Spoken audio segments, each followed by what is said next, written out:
Welcome back to Berserk, everybody. Woo! 5 months later this time. 5 months for one chapter. Come on.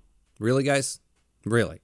And then you're going to drop it on the week that I'm trying to make like back-to-back-to-back 3 videos for the Halloween special? Get out of here. Apparently these people have zero respect for me or my time. Obviously I'm kidding, and I'm super happy to have Berserk back.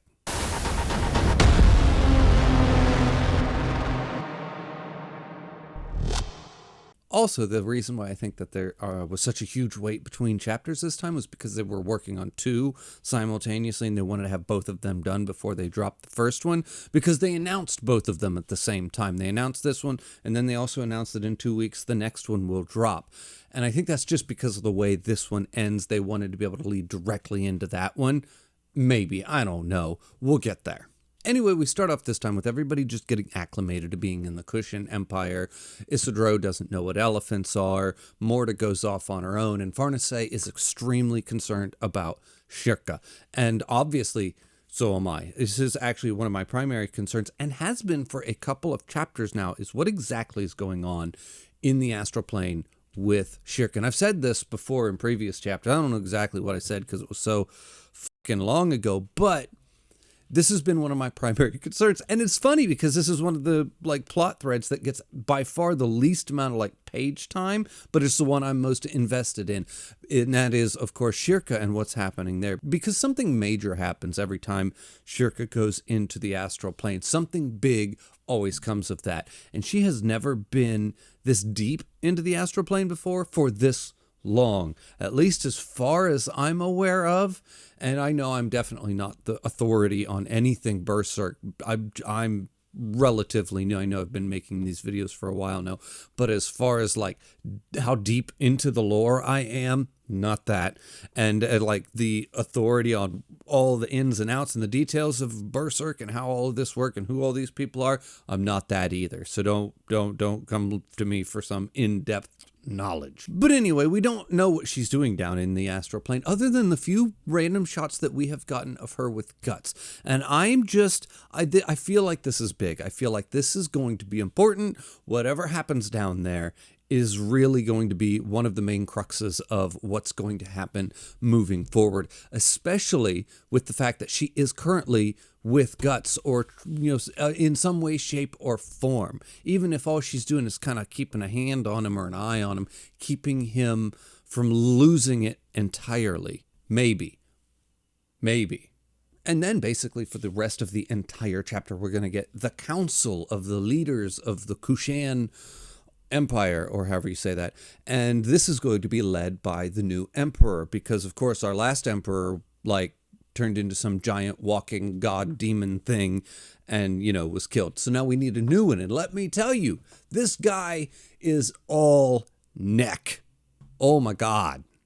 But in this meeting, Salat is going to be there, and he has one goal and one goal only, and that is to convince these people to go to war against Griffith, and he wants them to go to war now, which Rickert seems to think might be a little bit too soon to go. We're rushing things, and I'm on Rickert's side. I feel like maybe we're rushing things. Slow down, Slot, calm, take a breath, maybe. But that's his one and only goal. And I must say, I absolutely, not only did I really enjoy this chapter, I really just quite enjoyed. It's funny because it's an entire chapter of people sitting in a room and talking, and not only is it a chapter of people sitting around in chairs talking, but it's a chapter of people we don't even know. None of our main characters in the story are even in this room, other than one, which of course is Roderick, but Roderick isn't even a main character. He's kind of a new addition, a relatively new addition to the group, and not even a really necessarily high-ranking one as far as the hierarchy of our group is concerned.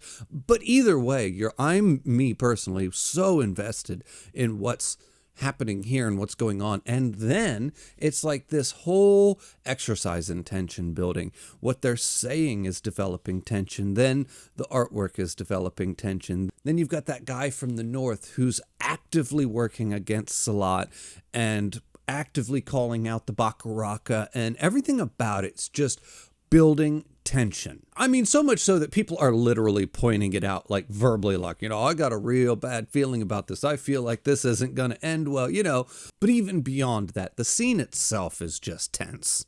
And it's great. And I just can't say enough about the new team, or actually it's probably the old team, but the fact that they have to do this kind of on their own without Miura, and just how they continue to handle it. And I continue to just have faith in what they're doing and confidence, because I feel like it's going quite well.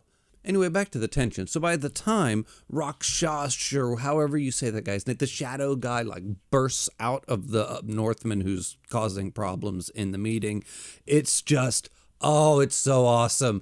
And not only is it just the explosion of that tension that we've had the entire time, but I just love this guy. He's one of my favorite characters in all of Berserk. He's one of my favorite character designs by far. He always shows up out of nowhere. He's always fucking shit up. He's always up to no good. He's just wonderful. I love him so much. And then we have this whole series of shots from him coming out of the guy, to Guts sitting in the cell, to the brand bleeding on the back of his neck, to Farnace feeling the explosion of Odd and running out to go see what's going on. It's just banger after banger after banger. And it's just like, let's go. And the next chapter drops in 2 weeks. I'm ready. I am so ready for it. I'm like hyped for it. This is really, really kind of an exciting moment in time to be a Berserk fan for me. And like I said, I think this is why they held off on this chapter to come out, because they wanted to have the next one ready to go when they dropped this one. And I think the next one's going to be the good one. Not even going to lie. I don't know if Guts is going to get involved just yet. I don't think so. If I were a betting man, I'd say he's probably going to stay down in that cell and stay kind of locked up, even with his brand going crazy, even with him knowing what's happening out there. I think he'll still sit on it for a little bit. Maybe, as much as I'd love to see him burst out of there and go full crazy on some shit, I'm not sure that's going to happen yet. Although if it does, I'm on board. I'm right there. I'm all in. Also, can we just take a second to appreciate the art in this particular chapter? I mean, even this, like I said, even the shots of them sitting around in rooms talking are great, but it's really those last couple of pages when the shadow guy, or Rakshas, or however you say his name, bursts out. And it's just, from then on out, you're just like, dude, it's just wonderful. I don't know. Maybe it's just because it's Berserk and my attachment to this particular manga at this second in time, but I just thought it was fabulous. Just looking at him, you're just like, man, this is good. And I'm not much of a guy to sit here and theorize about what's exactly going to happen in the next chapter, because, I don't even know where this is going to go ever at any point in time. I don't know if I want to start now, because I mean, if I had a prediction, it would be Rakshas is going to go through this room and fuck some shit up, and he's going to kill a whole lot of these guys. Other than that, I don't really know. Like I did say a second ago, I do think that Guts is going to stay out of it, at least for the time being. Hopefully we get some more shots of the astral plane and what's going on in there with Shirka. But other than that, I don't know, other than the fact that I really have a feeling next week's going to be a banger, or 2 weeks from now, whatever. Either way, I love it. I think it's great. I'm super excited, and I can't wait for the next one to drop in 2 weeks. As always, everybody, the link for my Patreon's in the description below. The link for my Discord's in the description below. Thank you for watching, and I'll see you next time. 2 weeks. Well, hopefully I see you all the rest of this week for the Halloween special. Come check that out, right?